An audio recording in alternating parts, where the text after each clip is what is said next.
students, this is a short note on the lumbricals muscle. Okay, there are four lumbricals and in the four four fingers. Okay, they are far from four fingers. Now, if you see this diagram here, this is the second finger, third finger, fourth and fifth. Fifth means little finger, this is ring. This is the middle finger and this is that of the index finger. I have not drawn the diagram for that of the thumb because lumbricals are not taking origin from the tendon of the flexor digitorum profundus. Okay, they are taking origin from the tendons of flexor digitorum profundus, which is not there in the thumb. Okay, so these are the medial four fingers. Okay, and this is, just see that this side is the lateral side, the thumb side, and this side is the medial side. For example, if I put my hand here, this is the lateral side, thumb side, and this is the little finger side, that is the medial side, and the lumbricals, they take origin for these four fingers. Okay, they take origin from the tendon of the flexor digitorum profundus going into the terminal phalanx of the four fingers. So which side of the hand is this? This is the hand of the right side seen from the palmar aspect.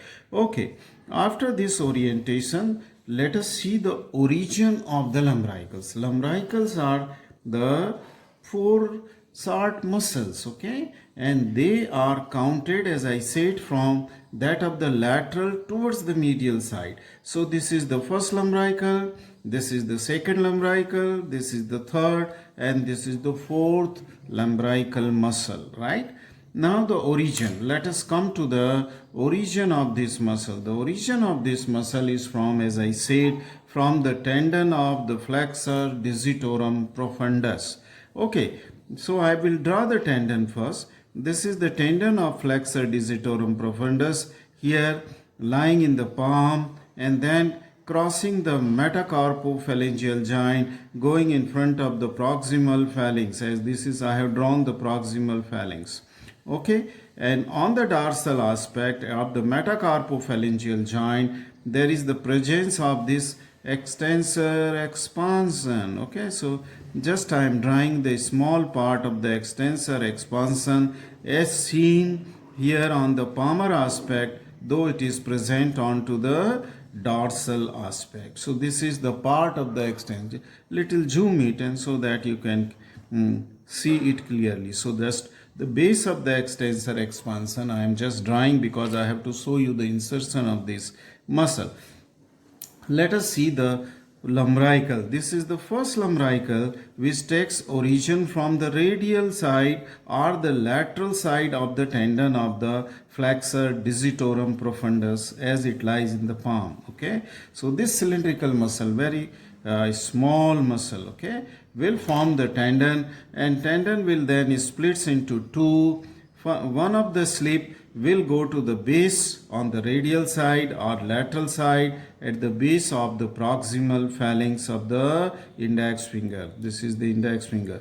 The second slip will go and get attached to the to the base of the extensor expansion. So these are the two tendons. Okay, one is getting a bony attachment onto the lateral side of the base of the proximal phalanx, and the second will go and will get attachment at the base of the extensor expansion. Okay, now this was first. Now this is the second lumbricals, which also takes origin from that of the tendon of the flexor digitorum profundus, and again it will also break into two slips or its tendon. One will go to the base of the proximal phalanx on its lateral side, another will go to the base of the extensor expansion itself. Okay, so each lumbrical muscle has two insertion, one bony and another to the dorsal digital expansion or the extensor expansion on the dorsal. So it has to cross the joint metacarpophalangeal from lateral side and go from palmar to the dorsal aspect. Right. These two muscles, that is first lumbrical and second lumbricals, they are unipinnate muscle. They have the parallel running muscle fibers.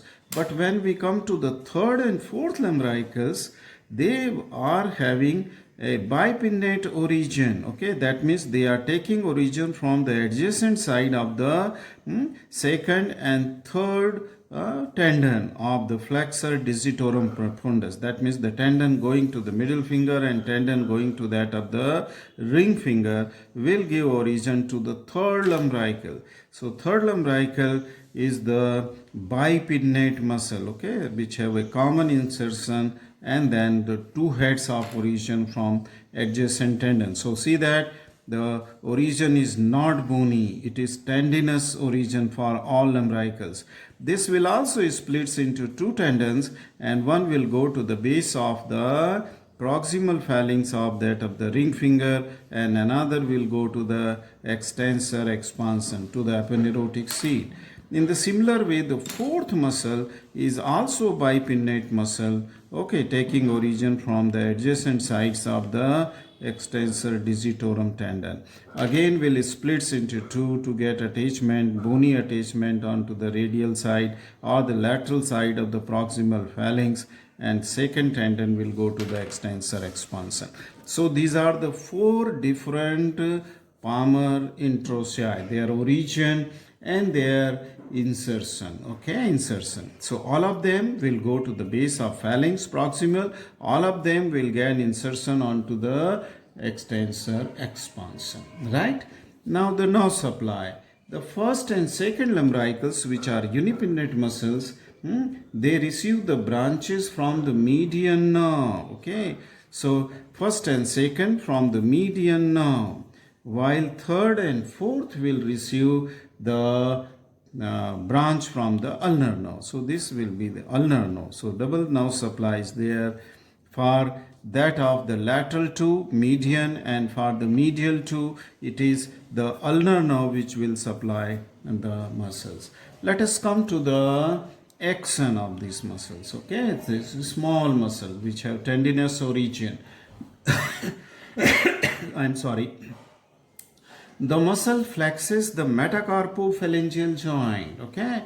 So since they are getting attachment onto the base of the proximal phalanx and also getting attachment onto the extensor expansion, when they will contract, they will try to pull the proximal phalanx, okay, at the metacarpo phalangeal joint, and thus will produce a flexion at the metacarpophalangeal joint. And since due to the extensor expansion which are also attached onto the distal and the middle phalanx, it will be the extension at the interphalangeal joint, okay. So flexion at the metacarpophalangeal joint here, this is the metacarpophalangeal joint, is the flexion, okay. So the flexion at the metacarpophalangeal joint and extension due to the extensor expansion attachment to the all other interphalangeal joint, okay, interphalangeal joint.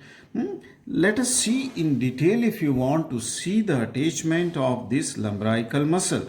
This is the proximal phalanx and this is the metacarpal. So this joint is metacarpophalangeal joint, and then this is the tendon of the flexor digitorum profundus. So we are seeing it from the palmar aspect, and from the dorsal aspect, some of the part of the extensor expansion are visible. This is the base of the extensor expansion, and there will be on dorsal aspect an apex just proximal to the proximal interphalangeal joint, okay.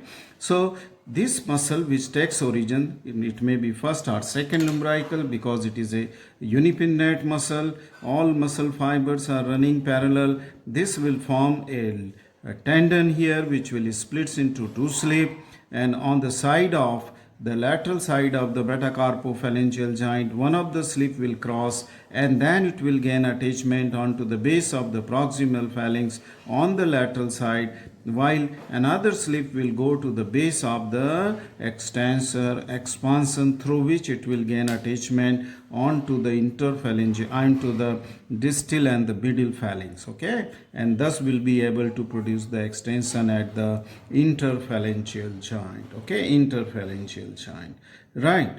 So this completes the short note on the lumbricals, okay. Thank you very much for watching this video.